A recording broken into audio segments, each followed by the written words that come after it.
5 ইঞ্চি গাঁথুনিতে 1 square ফিটে কতটি ইটের প্রয়োজন।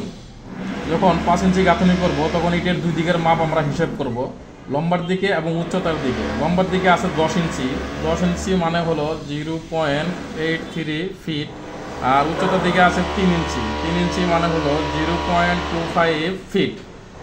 এখন এই দুটোকে আমরা গুণ করলে একটা এরিয়া পাবো স্কোয়ার ফিটে, তো সেটা হলো 0.83 গুণন 0.25। এটাকে যখন আমরা গুণ করব 0.83 গুণন 0.25, এটা হলো 0.20 SFT। এখন আমরা বের করব যে 1 স্কোয়ার ফিটে কতটি লাগে, তাহলে 1 ভাগ হলো 0.20, এটা করলে সমান সমান আমরা পাবো 5 পিস। তো আমরা আজকে এই ভিডিওর মাধ্যমে দেখতে পারলাম যে 5 ইঞ্চি গাঁথুনিতে 1 স্কোয়ার ফিটে কত ইটের প্রয়োজন। ধন্যবাদ সবাইকে।